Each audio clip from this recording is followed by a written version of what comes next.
বার্নিশে ঝড়ে ক্ষতিগ্রস্ত ৩০০ পরিবারের হাতে ৫,০০০ টাকা করে ও ত্রাণ পৌঁছে দেবে ভারত সেবাশ্রম সংঘ জলপাইগুড়ি শাখা।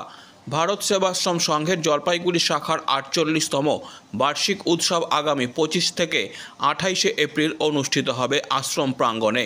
২৫শে এপ্রিল দীক্ষা, ২৬শে এপ্রিল ধর্মীয় শোভাযাত্রা ও আচার্য বরণ, ২৭শে এপ্রিল অঙ্কন, আলপনা, উলু ও শঙ্খধ্বনি প্রতিযোগিতা সহ নানান অনুষ্ঠান এবং ২৮শে এপ্রিল বৈদিক যজ্ঞসহ অন্যান্য অনুষ্ঠানের আয়োজন করা হয়েছে।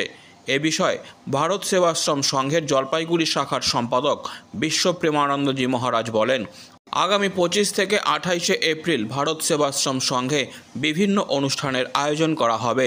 এর পাশাপাশি বার্নিশে ঝড়ে ক্ষতিগ্রস্ত ৩০০ পরিবারের হাতে ৫,০০০ টাকা করে ও কিছু ত্রাণ পৌঁছে দেওয়া হবে।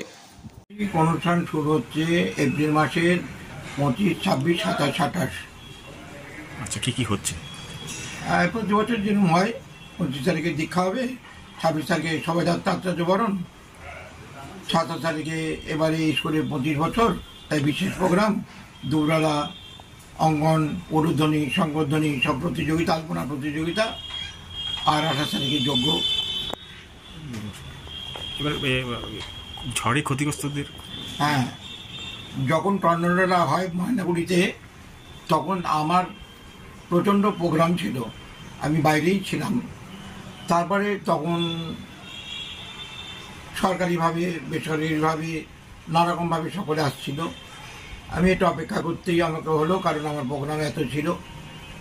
আগামী ২৩ তারিখে আমরা এই বার্নিশে সমস্ত জায়গায় ক্ষতি হয়েছে বেশি, সেখানে ৩০০ পরিবারকে, প্রত্যেকটা পরিবারকে ৫,০০০ টাকা আর ১,০০০ টাকার রেশন, চাল, ডাল, তেল, নুন, দুধ, চিনি, সয়াবিন, শুকনো লঙ্কা, পাঁচফোড়ন, হলুদ গুঁড়ো, তেজপাতা, এই সব দেব। ধুতি, গামছা, মন্দিরে অনেক ধূপকাঠি পড়ে, ধূপকাঠি, এইসব দিয়ে আমরা ২৩ তারিখে ওখানে ৩০০ পরিবারকে বিতরণ করব। Disclaimer. This channel may not promote any violent, harmful or legal activities. All content provided by this channel is meant for an educational purpose only.